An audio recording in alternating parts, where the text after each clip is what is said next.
বিসমিল্লাহির রহমান রহিম।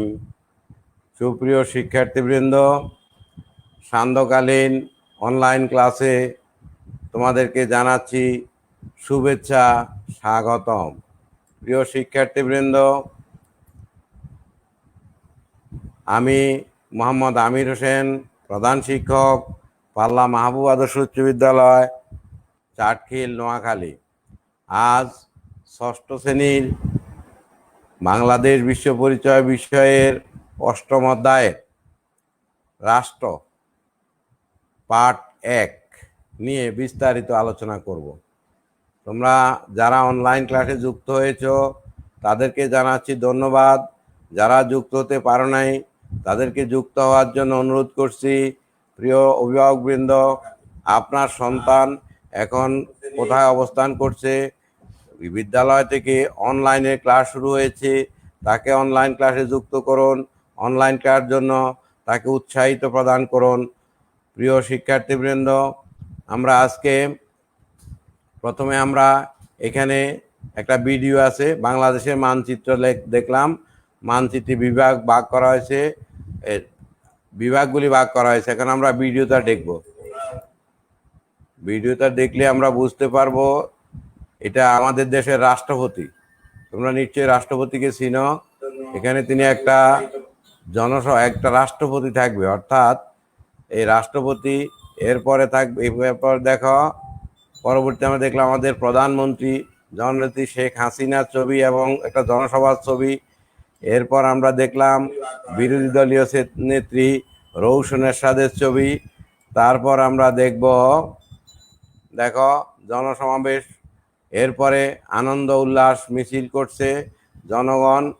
তারপরে হলো এখানে বাংলাদেশ সংবিধান এবং বাংলাদেশের জাতীয় সংসদের ছবি এবং একটা বাংলাদেশ ব্যাংকের যে মনোগ্রাম, সেই মনোগ্রাম এখানে দেওয়া হয়েছে। প্রিয় শিক্ষার্থীবৃন্দ, এবার আমরা পরবর্তী পাঠে যাব। আমাদের পরবর্তী পাঠ এটা হলো বাংলাদেশের একটা মানচিত্র। এখানে বাংলাদেশের মানচিত্র দেখানো হয়েছে। এরপরে দেখো বাংলাদেশের একটি জেলার নাম হলো কুষ্টিয়া জেলার। আর এই কুষ্টিয়া জেলার মধ্যে অবস্থিত মেহেরপুর একটি জেলা। এখন এই মেহেরপুর জেলা কেন এখানে মেহেরপুর জেলা আনা হয়েছে?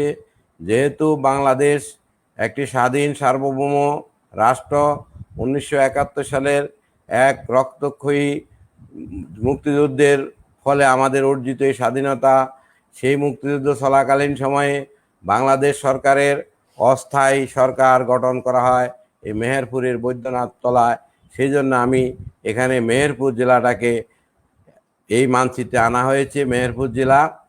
আর ভারত আনা হয়েছে যে আমাদের প্রতিবেশী রাষ্ট্র, তিন দিকে আমাদের ভারত, একদিকে হলো বঙ্গোপসাগর। সেই জন্য এটা বোঝার জন্য, তোমাদের বোঝার সুবিধার জন্য এটা আনা হয়েছে। এখন তাহলে এবার আমরা বুঝতে পারছো আমরা আজকে কি নিয়ে আলোচনা করব। আমাদের প্রথম আমরা যে ভিডিও দেখলাম, সেই ভিডিওতে দেখলাম একজন রাষ্ট্রপতি, একজন প্রধানমন্ত্রী, একজন বিরোধী দলীয় নেতা, তারপর একটা নির্দিষ্ট ভূখণ্ড, এরপরে জনগণ। এখন পরবর্তী দেখলাম তাইলে রাষ্ট্র ধারণা, আমরা রাষ্ট্র নিয়ে আলোচনা করব। আজকের আলোচনার বিষয় রাষ্ট্র। তাহলে আমাদের এই রাষ্ট্র, এই পাঠ শেষে, আমরা আজকের পাঠ শেষে তোমরা শিক্ষার্থীরা যা বলতে পারবে বা যা শিখতে পারবে, রাষ্ট্রের ধারণা বর্ণনা করতে পারবে, রাষ্ট্র ও নগর রাষ্ট্রের মধ্যে পার্থক্য উল্লেখ করতে পারবে, রাষ্ট্রের সর্বশ্রেষ্ঠ উপাদান বিশ্লেষণ করতে পারবে, করতে পারবে। তারপরে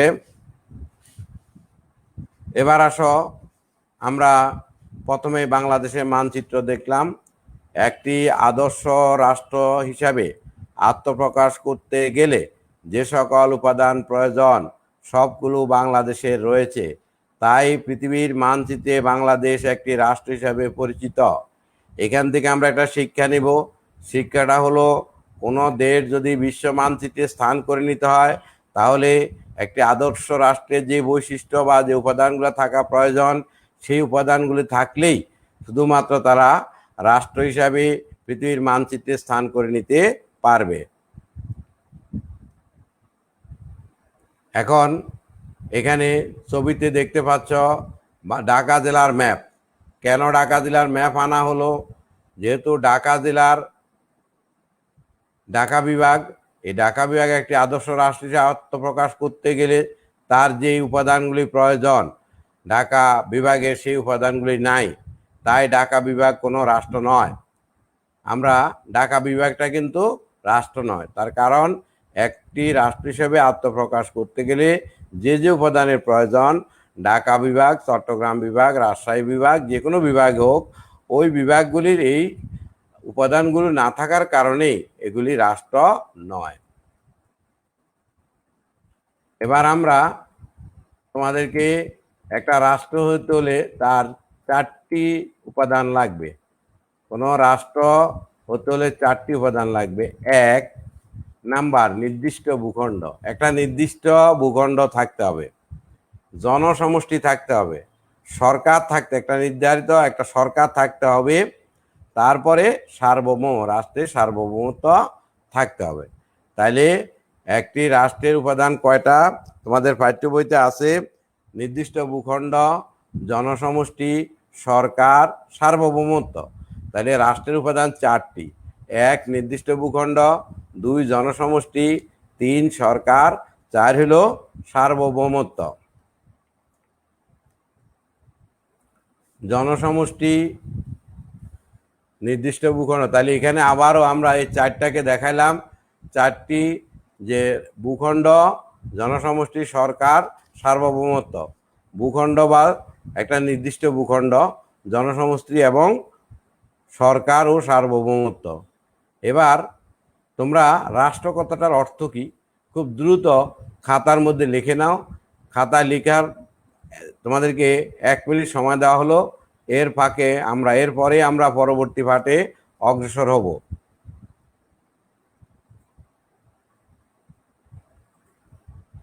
শিক্ষার্থীবৃন্দ, নিশ্চয়ই তোমরা উত্তরটা তৈরি করেছ।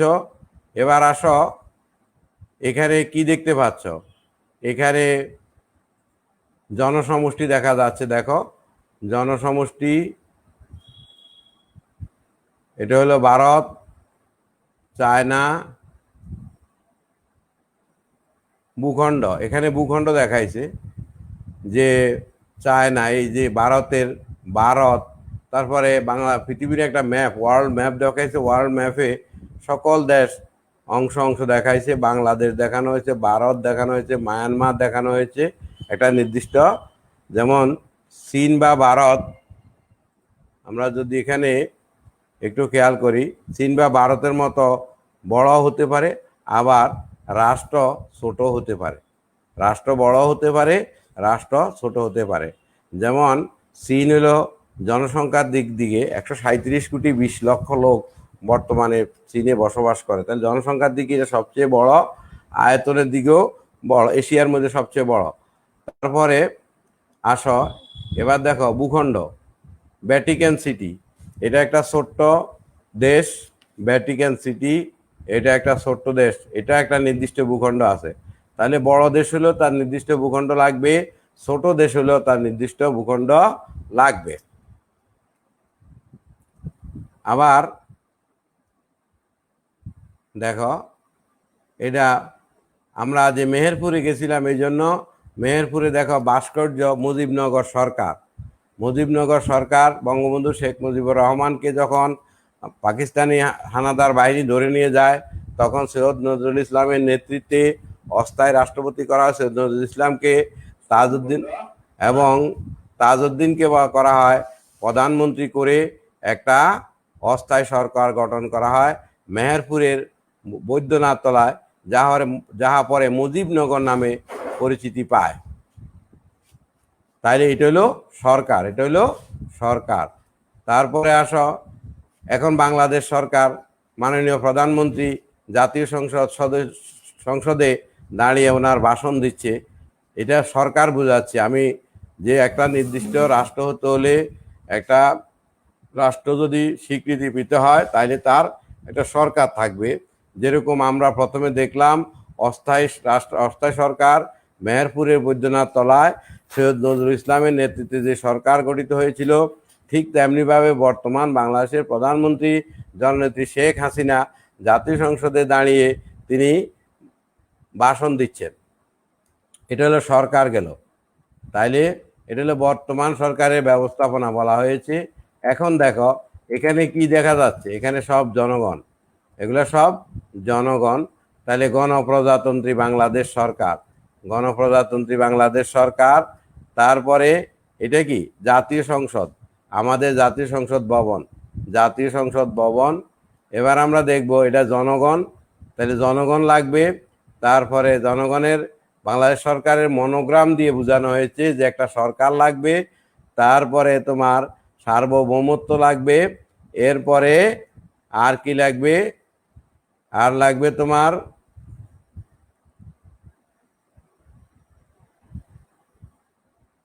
আইন প্রণয়নের স্থান, অর্থাৎ এই আইন প্রণয়ন করবে যেখানে এই স্থানটা লাগবে। তাইলে এখন দেখো আমরা এটা নিশ্চয়ই তোমরা বুঝতে পারছো এটা কিসের ছবি বলতে পারো। সার্বভৌমত্ব হলো, এবার আমরা সার্বভৌমত্বে আসলাম। সার্বভৌমত্ব হলো রাষ্ট্রের অস্তিত্ব ও রাষ্ট্রের শান্তি শৃঙ্খলা রক্ষার সর্বময় ক্ষমতা। সার্বভৌমত্ব হলো রাষ্ট্রের অস্তিত্ব এবং রাষ্ট্রের শান্তি শৃঙ্খলা রক্ষার সর্বময় ক্ষমতা। তাইলে এটা হলো supreme court, Bangladesh supreme court. এখানে কি দেখতে পাচ্ছ, এটা দেখো, এটা হলো সার্বভৌম ক্ষমতার মূল অধিকারী হলো জনগণ। জনগণ হলো সকল ক্ষমতার উৎস, তাই আমরা এই উপাদানটিকে রাষ্ট্রের সর্বশ্রেষ্ঠ উপাদান বলি। এখানে জনগণ নিজস্ব 18 বছর প্রাপ্তবয়স্ক ভোটারগণ তাদের পছন্দসই প্রার্থী নির্বাচন করতে পারে। ওই প্রার্থী, নির্বাচিত প্রার্থী সংখ্যাগরিষ্ঠ দল আবার সরকার গঠন করে দেশ পরিচালনা করতে পারে। তাইলে এখানে সার্বভৌম ক্ষমতার মধ্যে মূল অধিকারী হলো জনগণ, অর্থাৎ জনগণই সকল ক্ষমতার উৎস। এবার তোমরা যেহেতু এখন কদল আর খদল করা যাবে না, তো তোমরা রাষ্ট্র সরকারকে প্রকৃতপক্ষে দেখো, আমরা অনেক সময় ভুলবশত সরকারকে রাষ্ট্র বলি, প্রকৃতপক্ষে রাষ্ট্র সরকার এক নয়।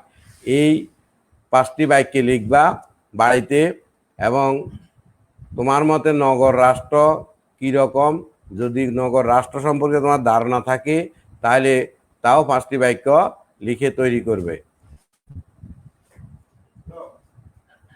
নগর রাষ্ট্র যেমন সিঙ্গাপুর, এখানে সিঙ্গাপুর ছোট একটি দ্বীপের উপর গড়ে উঠেছে, তাই এটি এই দেশকে নগর রাষ্ট্র বলা হয়। ছোট একটা দ্বীপের উপরে গড়ে উঠেছে তাই একে নগর রাষ্ট্র বলা হয়।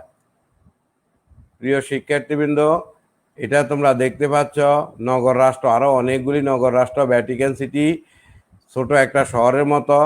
এই দেশটি ইউরোপ মহাদেশে অবস্থিত, তাই দেশটিকে নগর রাষ্ট্র বলা হয়। তাহলে নগর রাষ্ট্রের সংখ্যা তোমরা বলতে পারবে। ভ্যাটিকান সিটি ছোট একটা শহরের মতো, এই দেশটি ইউরোপ মহাদেশে অবস্থিত, দেশটিকে নগর রাষ্ট্র বলা হয়। এবার আমরা দেখব আমাদের রাষ্ট্র বাংলাদেশ, চীন, যুক্তরাষ্ট্র এবং ভারত, 4টা দেশ দেখানো হলো এখানে। বাংলাদেশ, চীন, যুক্তরাষ্ট্র এবং ভারত। তাহলে এখন আমরা এতক্ষণ পর্যন্ত যে আলোচনা করলাম, এই আলোচনা থেকে আমরা শিখব, তোমাদের পাঠ্য বই আছে বর্তমান পৃথিবীতে কয়টি রাষ্ট্র রয়েছে, এটা তোমরা উত্তরটা পড়ে নিবে। রাষ্ট্রের উপাদান কয়টি একটু আগে বলেছি। উদ্দীপকটি পড়ো, 3 নং ও 4 নং প্রশ্নের উত্তর দাও। উদ্দীপকটা হলো কামাল 6ষ্ঠ শ্রেণীর ছাত্র। সেই স্কুলে আসার পথে তার পাশ দিয়ে অনেক মানুষ হেঁটে যেতে দেখল। সে আরও খেয়াল করলো তাদের সবার মাথায় একটা করে ঝুড়ি আছে। সে জানতে পারলো তারা বিভিন্ন স্থানে সাপ খেলা দেখায়। কামাল স্কুলে এসে তার প্রিয় শিক্ষক রবিন স্যারকে বিস্তারিত বলল। ও জানতে চাইল তারা কোন জনগোষ্ঠী, তারা কি দেশের নাগরিক।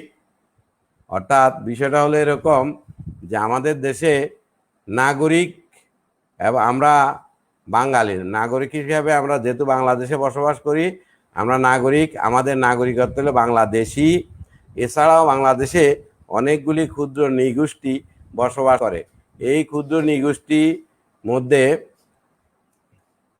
নৃগোষ্ঠী আছে, যেমন কামালের দেখলো তাদের জনগোষ্ঠী হলো কি হবে? জনগোষ্ঠী যাযাবর, বেদুইন, ব্যবসায়ী। তাহলে এখানে কি হতে পারে? তারা হবে, তারপরে এটা কি হবে? কামালের যাদের দেখলো তারা কোন জনগোষ্ঠীর মানুষ? বলছে তারা সাপের খেলা দেখায়, তাহলে বেদুইন। কামাল যাদের কথা জানতে চাইল তারা কি কাজ করে জীবিকা নির্বাহ করে? সাপ খেলা দেখায়, তারা সাপ খেলা দেখায়। তাহলে এরাও বাংলাদেশের বসবাস করে। এদেরকে বলা ক্ষুদ্র নৃগোষ্ঠী, যেমন মগ, চাকমা, মুরং, এরকম আরও অনেক ক্ষুদ্র নৃগোষ্ঠী বাংলাদেশে বসবাস করে। প্রিয় শিক্ষার্থীবৃন্দ, আজকের পাঠ শেষ করার আগে তোমাদেরকে বাড়ির একটা কাজ দেব। পাঠ্য বই হাতে নিয়ে আজকের পাঠ অনুসরণ করে পাঠ্য বইটা পড়বা। রাষ্ট্র কোন উপাদানটি সবচেয়ে শ্রেষ্ঠ উপাদান এবং কেন? এটা তোমার নিজের মতামত লিখবে এবং পড়ে নিবে। অর্থাৎ রাষ্ট্রীয় গঠনে যে 4টি উপাদান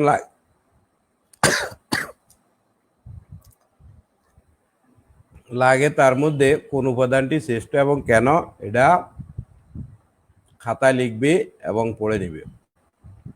তোমাদের সকলকে ধন্যবাদ জানিয়ে আজকের ক্লাস এখানেই শেষ করছি। আল্লাহ হাফেজ।